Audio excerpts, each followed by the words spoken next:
Hi, I'm Christina Applegate. And I'm Jamie-Lynn Sigler. And this is Messy.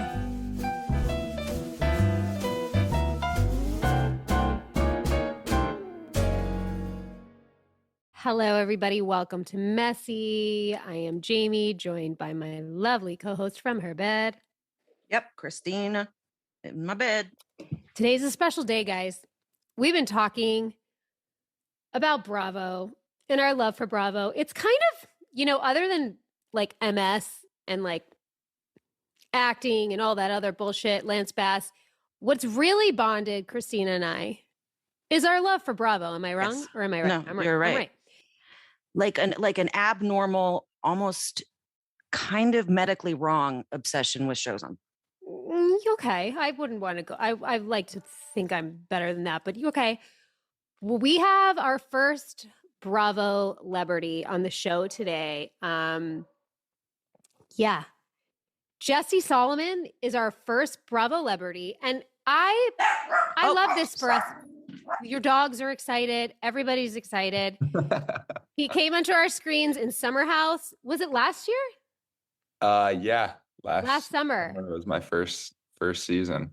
And you had, to me, one of the better premiere seasons that I've seen from a Bravo celebrity because you came in hot, but you stayed strong. You stayed true to who you were. We got to see so many different sides of you especially in a show where there's just mainly debauchery.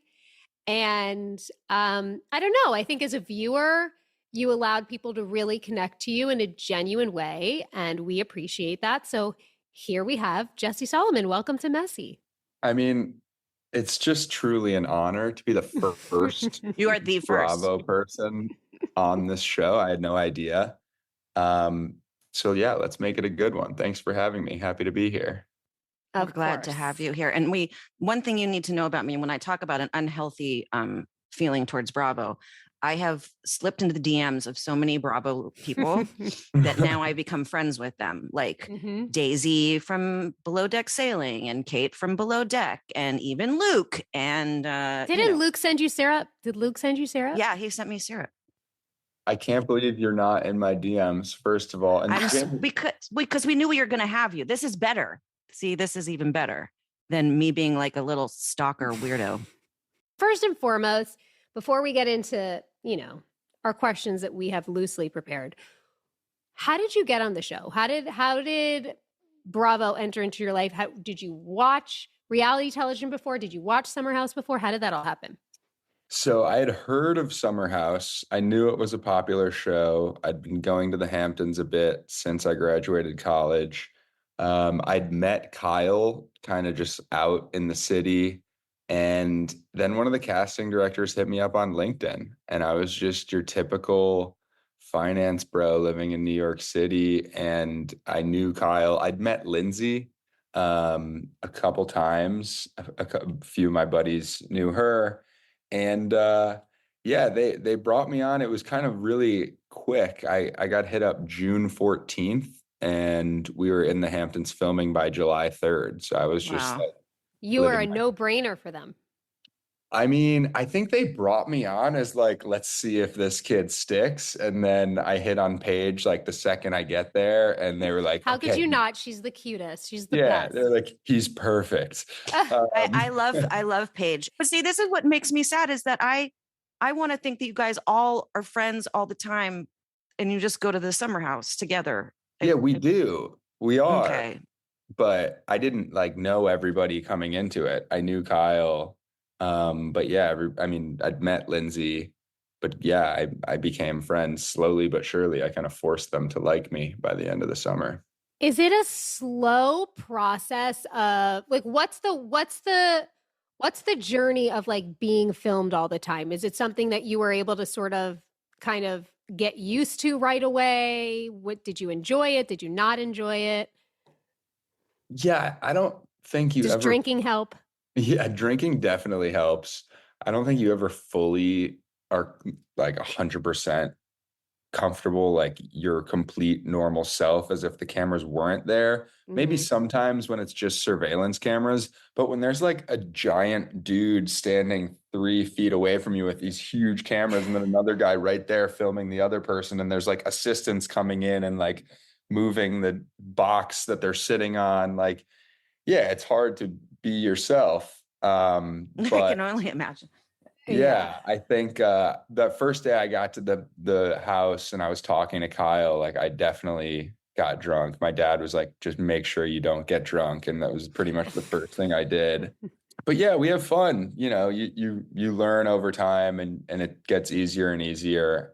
And I think over this past summer, I definitely came into my own a bit. You sure did.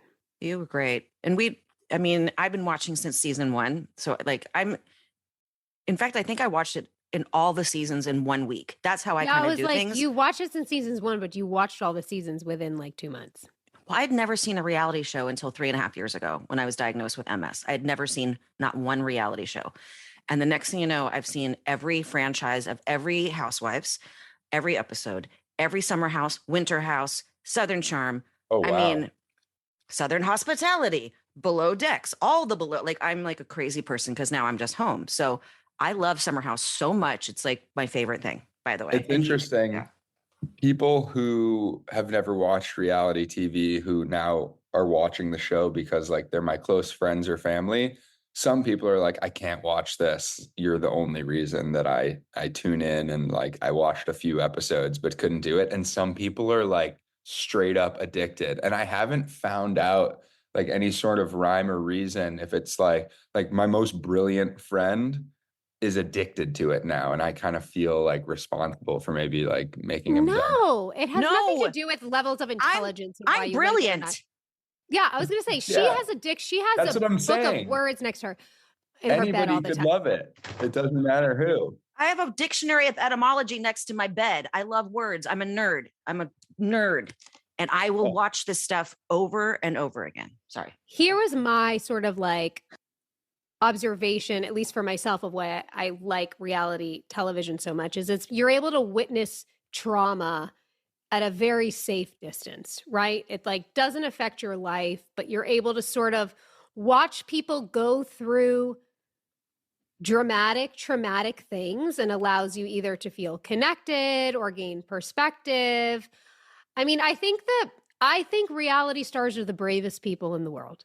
I think to be able to, I say that with a little bit of sarcasm, but really more truth, because to be able to live out all the sides of yourself in front of a camera and suscept yourself to like judgment, and because even, I love going on Watch What Happens Live. It's my favorite stop on a press tour.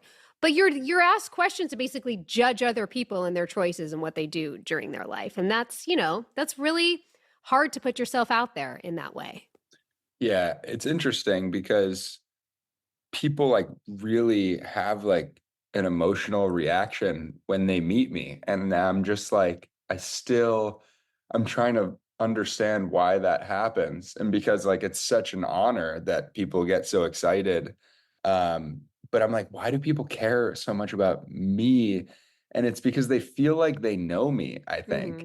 And I don't know them, obviously. But, with Leonardo DiCaprio, like he's playing a role. He's acting as somebody else. You never like fully get to kind of peel back the onion. So then let's find out who you are. This is Christina's question usually. I'm going to throw it to you because this is your question, who you ask all our guests. So go ahead. So what we always ask, because it really makes, I don't know, I'm not going to tell you why. I want to know who 7 to 10-year-old Jessie was. Like, I want to know what kind of shoes you were wearing, what music you were listening to, what your home was like, the smells, everything about, if you can remember, like somewhere in between 7 and 10, that's usually like kind of who we really are. And I love this question because we get such interesting answers. So yeah, that's a great question. I am blessed to have 2 incredible parents and an awesome older brother. And we have a very close Jewish family, and we valued time together. And you know, the kids are a big focus of the family. So it was just always playing sports and being outside. And yeah, I was just like super into basketball at that age. I hadn't gotten into music in a big way as a performer yet. That was right around the time of my bar mitzvah at 13. But what was your theme? My mom didn't believe in themes. It was Oh, Jesse's getting his bar mitzvah. And the That's giveaway the theme. was like a caricature of my face. I had a Jufro at the time, a large one, and it was just like my face on a basketball hoop. So you could say it was basketball. cute. I like it. Yeah. Not remembering any smells, although I do have a really great sense of smell. But yeah, I was just a happy kid. I was a little bit of a brat, kind of like the younger sibling. I wasn't that tough yet. My brother didn't beat me up. He probably should have more. But yeah, I was a happy kid. So where did your love of music? Where did that all begin? I think I was like training for my bar mitzvah, and the cantor told my mom like he's incredible, and Wow. I was just listening to the CD, and I could sing it back pretty quickly, and that's how I learned, was by ear. And so then that was 13, and when I got into high school in ninth grade, I joined freshman boys chorus, and I made a bunch of my best friends. It was kind of like big at my high school. I went to New Trier, north suburbs of Chicago. And then I just was in concert choir and swing choir and took voice lessons. And then I had to take 2 voice lessons every day because I was in this special group. And like, yeah, I was just singing all the time. And then I got into university for vocal jazz performance. That's so cool, Jesse. I love this. Yeah, so I sang every day of college, and I was like the only frat guy in the music school. And it was really hard, honestly. I failed music theory once. I don't think my mom knows that, but I got to retake it, and it was all She does fine. now, Jess. But yeah, it was a great program. It's like the number two jazz program in the country. And it was hard, and I learned a lot and enjoyed it a ton, and then went to New York to work in the music business. I was like, I want to have a little bit more control over my destiny. I don't want to just like, you know, there's a lot of people who are better singers than me who don't make it. And I was like, I don't really want to leave it up to chance. I'll go into like the music biz and see what's happening. And then that's its own whole 3 years of fun. And now you've got a huge hit. That's what would Jesse Solomon do? Like, did you ever think that like that would be the song? Like, no, I think like my mom and I would always make up songs and jingles and like ways to remember things on tests. We were just like a singing family, and it was just a for fun thing. I kind of had the idea halfway through the summer, like maybe I'll write a song at the end of the summer about everybody in the house. And I had a good kind of like melody to it. And then the night before, I actually fleshed out like all those verses and all the lyrics. And I thought it was going to be like leaving the house on Sunday. And so I had like a couple days to practice, but they threw me this surprise party on the Friday. So I was like, no better time than the present to whip out What Would Jesse Solomon Do? You know, it was so good. Such a moment. It was a huge moment. And I think also, you know, what you so generously and bravely talked about, which we want to address now, is, you know, your cancer scare for you, because you are a cancer survivor. And I think that what that did was bring a lot of levity and perspective to your castmates and to the show. And also just a reminder to like celebrate life and love the people you're with. And it was just a beautiful, beautiful moment. I think as an audience, you appreciated and loved it so much, but also seeing like the joy in your castmates' faces and to see them so happy was really a special moment.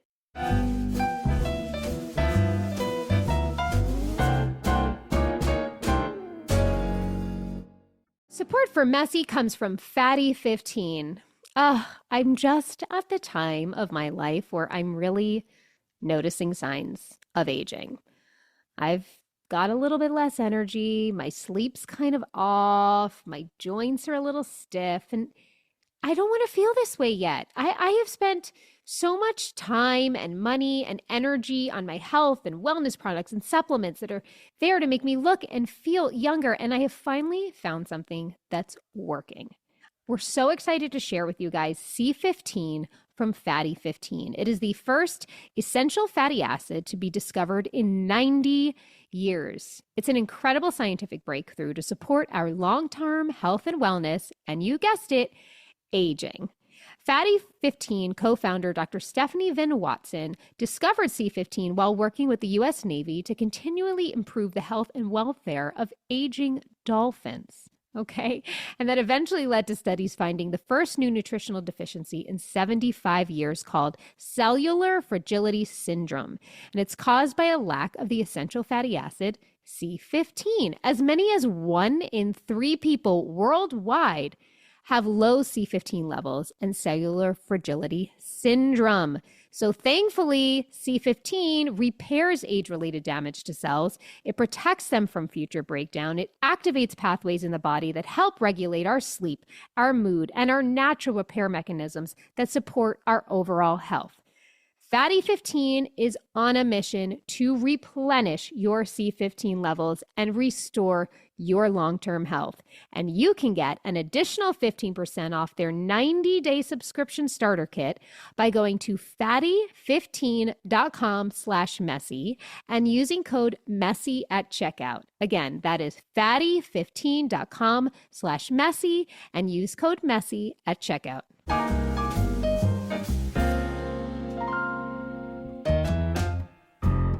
Like we said, one of the reasons we wanted you on this show is because you've been so open about your previous cancer diagnosis. And you were diagnosed when you were very young, 24? Yep. So what happened? Do you mind sharing with us? I'm sure you've shared this before, but. Yeah, no, I'm an open book. Well, it was the Thursday before Labor Day weekend. I was just going to get like a routine physical. I'd been living in New York for 2 years, and I could hear my mom in the back of my head being like, "You get your yearly physical." So I went to the doctor, peed in a cup, got all the routine stuff. And I was like, I kind of feel a twinge of pain in my nut. And he's like, "I don't think this is anything, but go get an ultrasound." And so I go get an ultrasound, and they call me back like right away. And I also had like an STD test done at the same time. And I was like, wow, I have chlamydia. Like my life is over. So I like go to work. I'm thinking of like, who could have given me chlamydia all day? Oh my God. I'm like I'm an assistant at William Morris, like Alex Raven's office, answering the phone all day. And then I go back and I was like, all right, doc, like give me the meds. And he's like, so it looks like you have cancer. Oh, Jesus. And I have to get your testicle removed. You'll likely need radiation and some chemo and whatever. And You're like, could I please just have chlamydia? Please, just give me chlamydia. Yeah, it's so funny. I've told this story so many times now. So when you Google my name, somebody sent me a screenshot. It just says Jesse Solomon chlamydia. I should probably stop telling that part of the story, but like it's so Let's change good. it to syphilis. Yeah. Oh yeah, that's way better. Okay. Anywho. Yeah, so I was like, this was the Thursday before Labor Day weekend, and it was just some random doctor that was like on staff. And I was like, come on, you got to be kidding. Like, where's my real doctor? Who are you? And he's like, no, seriously. So then I went and got a second opinion and a third opinion. And I found my way to Sloan Kettering, and they were like, yeah, let's get this thing out of there as quickly as possible. And then, there's no way to like see if it was cancer without taking your testicle out. There's no biopsy or anything. So yeah, 6 days later, I was under the knife, and I was cracking jokes. I was lighthearted. I was like, can I keep it in a jar? And then, this is hilarious. Like, you're one ball Solomon. Yeah. Nobody's one ball Sol. Amen. I was like, Amen. He's like, breathe in some of this oxygen. And I was like, I love oxygen. I don't have my contacts in. I can't see. I'm cracking jokes. And next thing you know, I wake up and the the surgery's over. And I was like, did you guys give me the fake testicle, by the way? And they were like, yeah, we did. I was like, thanks for asking. Oh, so they fill it. Yeah, they fill it with a prosthetic. It's like a cool party trick. I can whip out my fake nut. Awesome. Wow. It's like chicks with fake boobs, because I have fake boobs because I've my cancer, right? So I've got fake boobies. Like you can move them. You know what I mean? It's like I can just move them up and down and to the left, to the right without touching them, which is one of the fun tricks of cancer. Thank you, cancer. Not funny. It's interesting because like I can't feel the fake nut. You can feel the skin, but is that the same thing with boobs? Can you feel like? I mean, well, my skin is numb because they cut so many of my nerve endings. So like you could be like fondling me and I wouldn't know. I mean, I'd see you down there, but you know, like I'm doing this, like, you know, people can't see, but I'm like rubbing my boobies, but I can't feel the skin there, but I know it's there. Right. I don't know. Interesting. Sorry, Jesse. Nice to meet you. This is me rubbing my own I'll have to ask other women with fake boobs if they can feel it the same as when they had real boobs. Do some research. Just get out on the street. I'll take a mini mic out from the street. There you go. Hi, Jesse Solomon. So you go through this surgery and you think the journey is done. Yep. And then what? I was healthy for a full year, and I would go and get checkups every 6 weeks. And, you know, I was lucky that I'd caught it early. Every 6 weeks. Yeah. Yes, every 6 weeks. So there would be like a chest x-ray, blood work, and then every second visit, so every 12 weeks, they would do a CAT scan.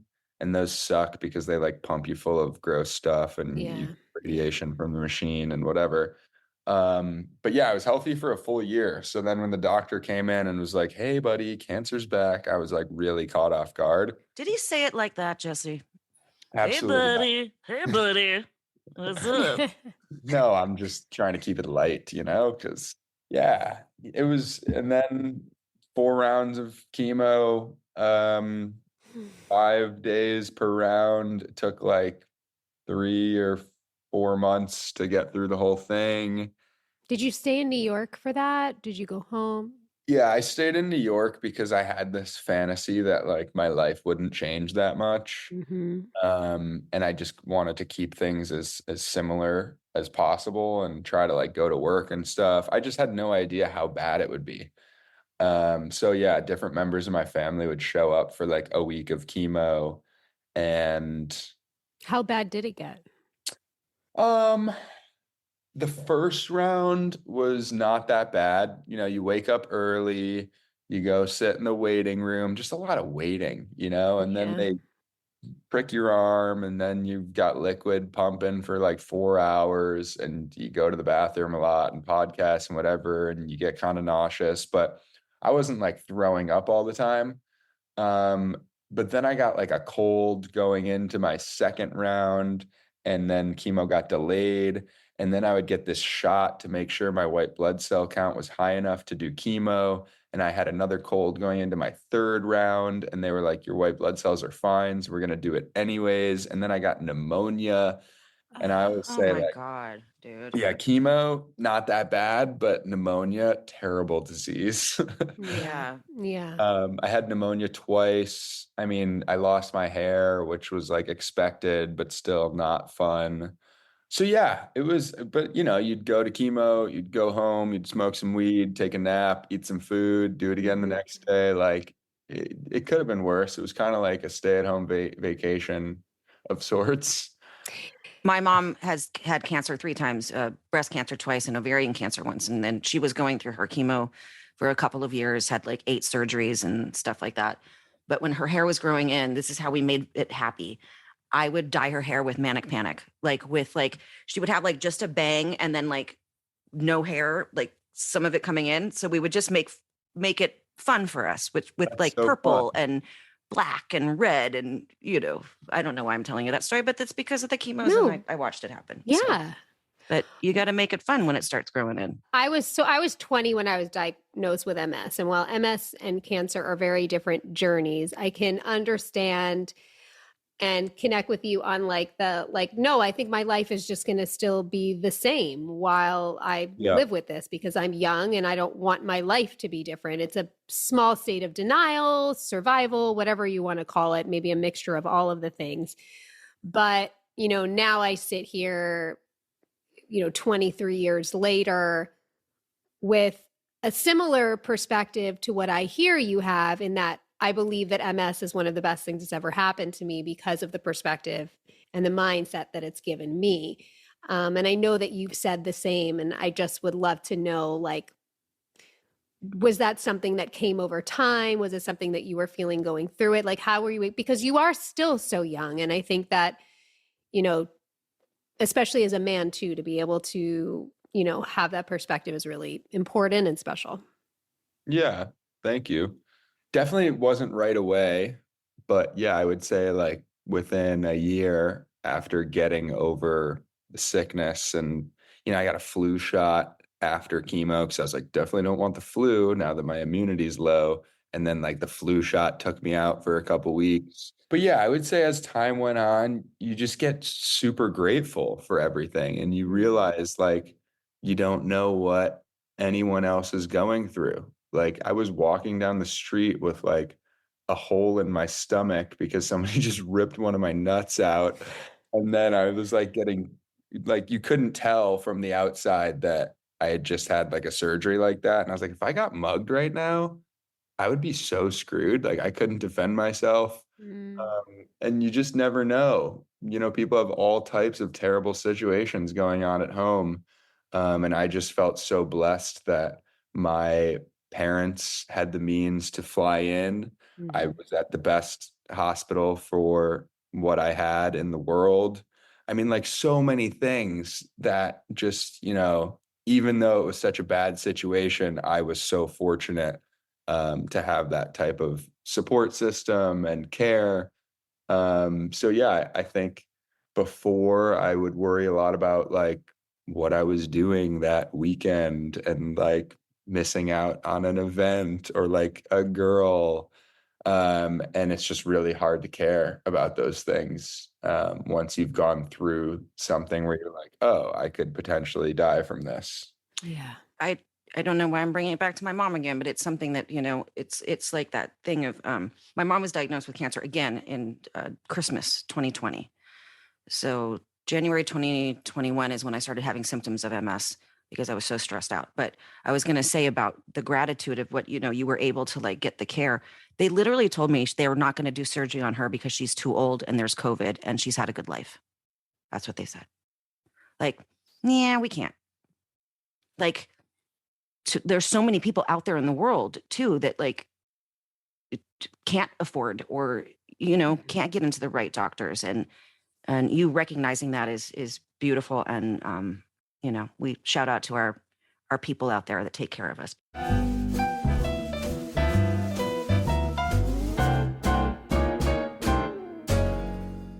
Support for Messy comes from Whoop. As you all know, we have been on the hunt for the absolute best products in the health and wellness space, and we've recently started using Whoop, one of our sponsors for today's episode. Their calling card is in their recovery and sleep tracking. So each morning when you wake up, you get a recovery score from 0 to 100 that you can think about as your guide for your approach to your day. So when you get started on Whoop, you set goals for yourself, whether that's improving your sleep or recovery or training smarter or harder or just simply feeling better, which is mine. Whoop then learns your body's baselines and patterns, and it coaches you with custom recommendations on how to tailor your lifestyle, habits, training, and more to unlock your health. 87% of their members say they feel healthier with Whoop. So the longer you wear it, the smarter and more personalized the algorithms and feedback get. I tend to use a lot of different supplements and trying to figure out which ones work for me. And ever since using Whoop, I'm really able to sort of track that progress and see what I need to eliminate and which ones are working for me. And by the way, there's 140 different habits, behaviors, and daily decisions that impact your overall health every day. So Whoop can help you just track all of that and show you the positives and the negatives of your lifestyle. Head to join.whoop.com WHOOP.com/messy to get started today with a free 1-month trial. That's join.whoop.com/messy to get started with your free 1-month trial.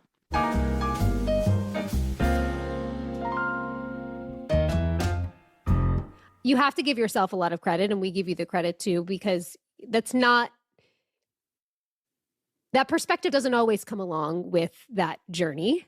And I'm so glad you were able to sort of sit in the gratitude and be able to see and appreciate the gifts around you while you were going through one of the hardest things in your life. And I think that what was really, profound and what makes like so many of us feel connected to you was then on your season of Summer House last summer, you think, right, you get over cancer, you've beaten it twice, right? I guess essentially. And then you had a scare, which happened during the summer, and you were going to be finding out about it. Prior to that, I was so upset, dude. I was like, and I was watching, but it was a real moment. And I want to ask you before we get to that and what that experience was like, and also to have it play out on camera, like, is there always sort of, when you survive cancer, and Christina, you can answer this too, is there always this lingering thing of, is it going to come back, or are you able to really sort of let it go? Yeah, I think there's always going to be that little thing in the back of your head.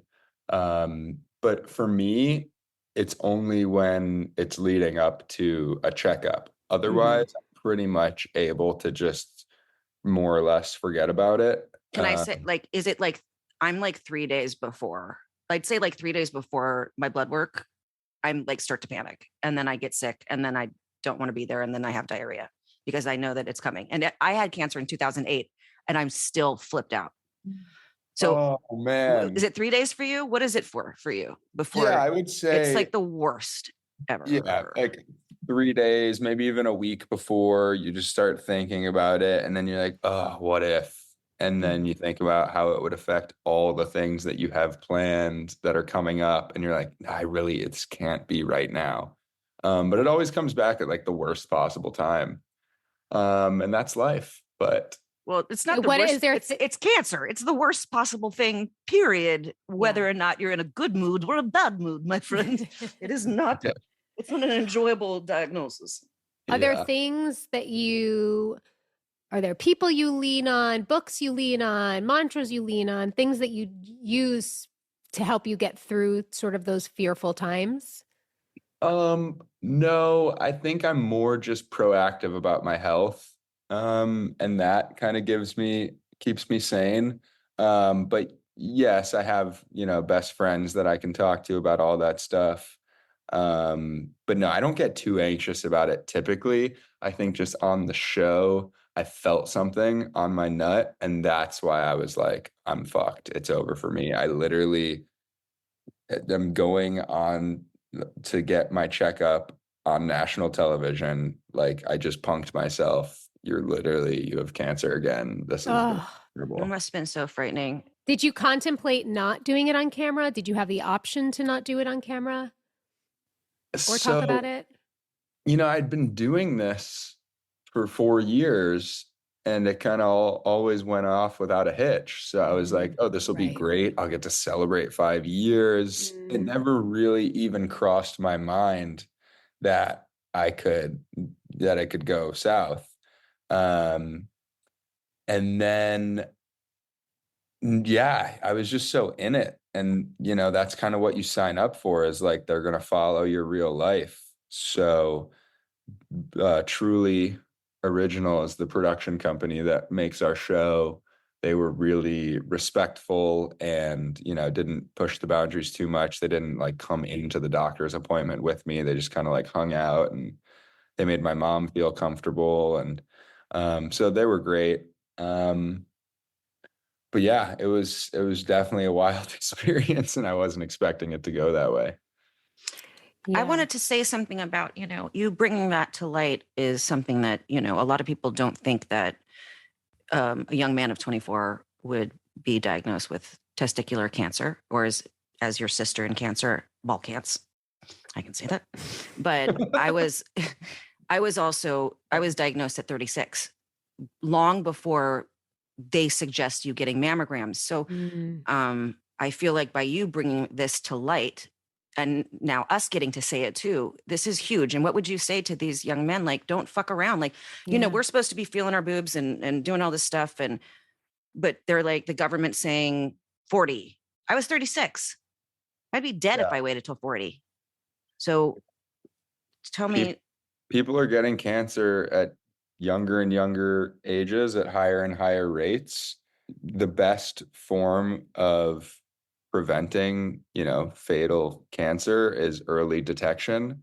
So that's why it's very important to just feel your nuts once a month, go to the doctor at least once a year, feel your boobs. Like, I know a ton of women, young women who have had breast cancer. I mean, the amount of messages I get now of people who feel something, want to know where to go. The fact that I was on TV helped them go get a checkup and they found something, but it was early. I mean, it's been like just really wild to see, and not just people that seeing my story has helped them physically, but people who have been through something similar, letting them know, that they're not alone. People have come up to me and have said, I was scared to talk about having cancer. I actually haven't told most of my best friends, but since you were so open about it, it's allowed me to open up about it. I just didn't realize the impact it would have on people kind of emotionally. Yeah. So it's just been the most rewarding thing of my life. And now we can honestly say Summer House is socially important for society. Well, yeah. Oh, because you were on it. And wait, can I say something real quick, please? I'm sorry. Yes. You were the nicest person that's ever been on that show. You never cringed me. You never gave me ick. Oh my God, I'm talking like a kid. Oh my God. You were joy. You were joy. You came in with joy, but now you understand why, right? You see, and I had chills while you were saying all of that because, the older I get and the more we live this life, there's just no fucking mistakes, even the hard stuff. And had you not gone through that over the summer, or in that particular time and in that particular moment, and thank God, obviously, it played out the way that it did and that you're okay. But you might not even ever know the profound impact that has had, who that has saved, what that has done. I mean, you're getting some connection of that, but I think it's just really beautiful. And it's our intention with what we do here, right? Is to live honestly and vulnerably. You never know what anyone might be feeling, and they might be feeling that they're the only one going through this or experiencing this. Whenever you go through something with your health, it can feel very lonely. It can feel very isolating. It can feel very confusing, and how to deal with it and how to approach it and how to talk about it. And you living all of that out, and I have no doubt how many people you helped. And I think that's really incredible. Yep. I appreciate that so much. And hopefully you don't get the ick from me this upcoming season. Well, what can you tell us about this upcoming season? Can you tell us Hercules. Oh man, it was good. Was it epic? Is it epic? Last summer, it was filled with drama. You had Carl and Lindsay, you had Wes showing up and bringing new energy. It just kind of had all the fixins. This last summer, yeah, you've got some new folks. No. Okay. I'll be open. I'll be open to new folks. Look what we got Jesse last year. We got Jesse. So we can't judge. I know. I'm sorry. I just get really sad when a new person is there, and then you've got to acclimate, and then you're like, I don't know how I feel, but you just came on with that smile and your dimples, and we were all like, wah, wah, we love him. I know there was a couple of minutes where I was like, should Paige leave Craig? But No, I'm kidding. I'm kidding. no, Craig and Paige are So perfect. yeah, They are. They are. I obviously can't say too much, but there's a lot When does it air? They haven't said a date yet, but it'll be historically it's January or February. What? Yeah, I know, because So you're giving us nothing. I'm giving you nothing. It goes straight into the next summer. It like builds hype for the next summer, and then we film again. That makes sense though, because I could see it also needing you guys to be somewhat charged from airing and a reunion. So let me ask you, are there things when it airs that shock you that you had no idea were transpiring, like conversations between other people that you didn't know about you? Is this meant to be kept from you so it fires you guys up for a reunion? Or how much do you know before it airs? Yeah, some people don't watch the show, but I feel like you kind of have to watch the show going into the reunion because you do learn about those conversations that were had without you. For me, last summer, it was just like the girls being like, Jesse humps and West fucks. Like, it was hilarious stuff. It wasn't. By the way, I disagreed with that. I thought it was the opposite. Oh, did I? I was like, there was like that whole Megan Fox, that girl on Love is Blind who people said, she looked like Megan Fox, and it was at the same time that happened, and I storied it on my Instagram. I was like, now would be a great time for anybody who's ever said that to please come forward. No, but yeah, I will be watching the show, as hard as it might be at times for me this summer, this season, and I think it's going to be good TV. Are you coming out of this season as shiny as last season? Definitely. Or you don't know. No. Yeah. Are you a scoundrel this year? Oh boy. No, I love it. I'm more involved. The show follows dating storylines very closely, and like maybe I was dating, who knows? Well, we can't wait. Yeah, me neither. I'm excited to see it. I'm gonna call, you know what? I think we need to call Andy Cohen and just get it sent. Well, they're probably editing it still. Definitely. I have to I got to use some power to get stuff. You know what? Again, this is where it pays to be Christina Applegate. Do your fucking thing. Before we let you go, Christina has a special gift and a party trick. Basically, all you need to do is tell us your 5 favorite movies. Don't think too hard about it. Think about it as like the movies that you could watch a million times. If they're on TV, you wouldn't shut it off. Things that make you happy, things that make you feel things. 5 movies that mean something to you. I would say Forrest Gump. That was mine. Rocky comes to mind. Love it. Let's go with one like cartoon movie. Toy Story would be a great one. And then I'm gonna go with Adam Sandler. We'll go Happy Gilmore because I'm a golfer. It's between Happy Gilmore and Billy Madison for me.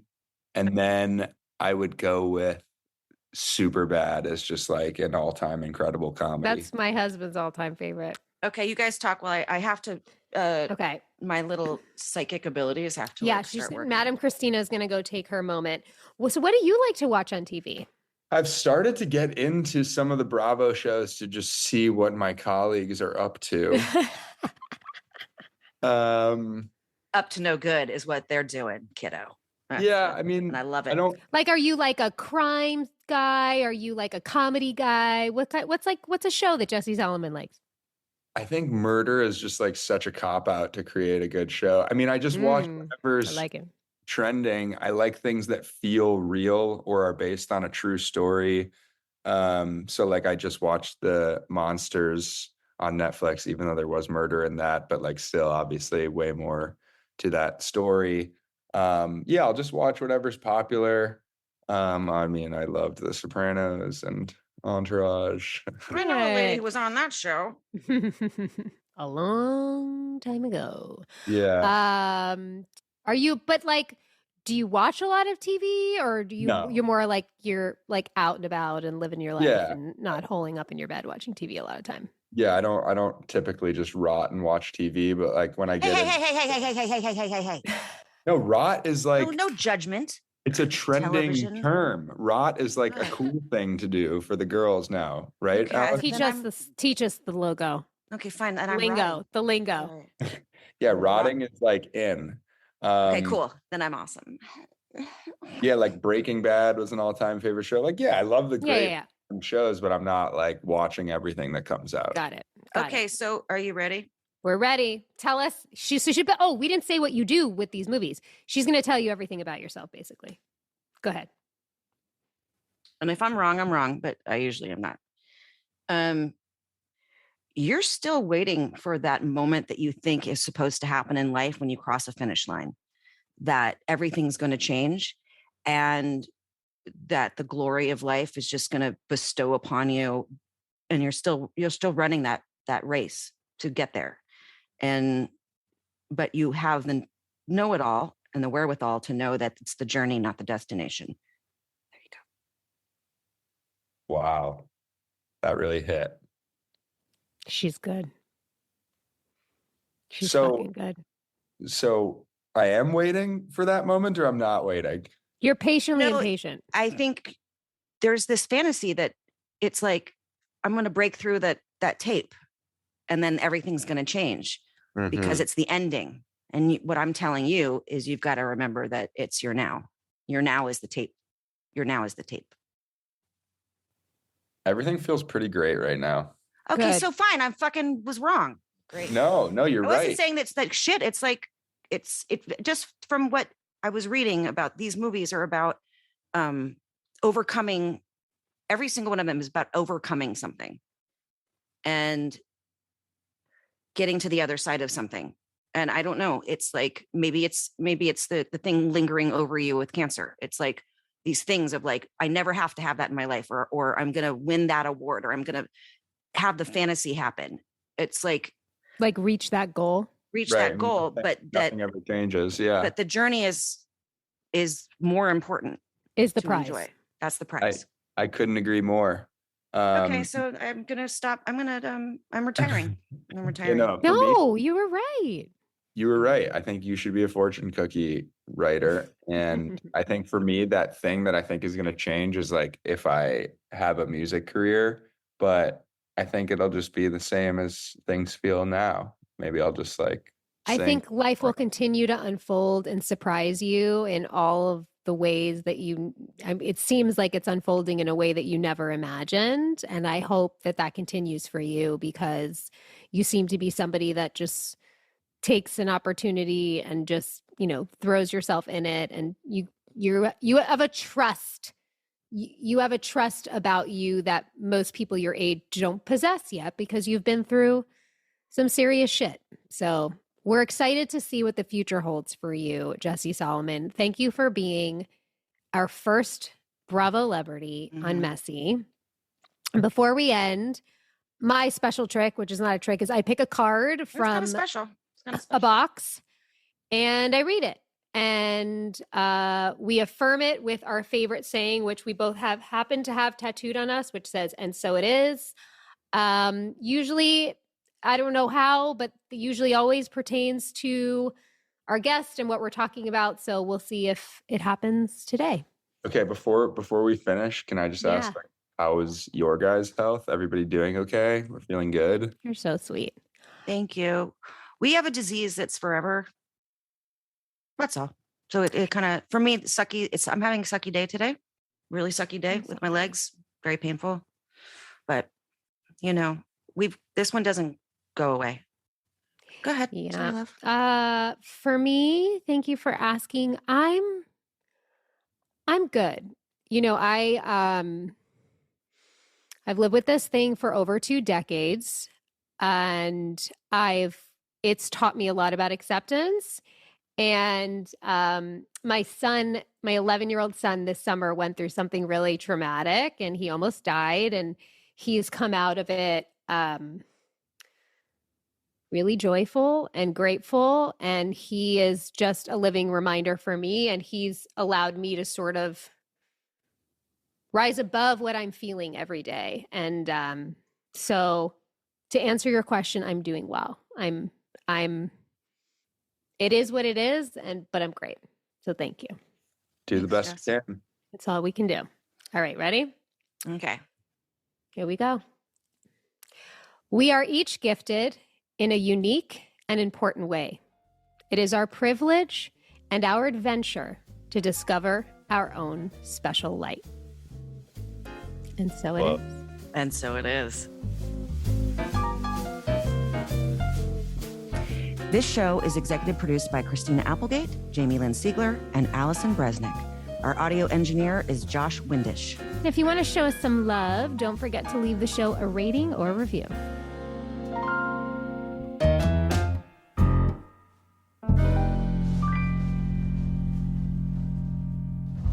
Hi, it's Jamie. Thanks for listening. I just want to let you know I am a paid spokesperson for Novartis, but this podcast is independent from my collaboration with Novartis.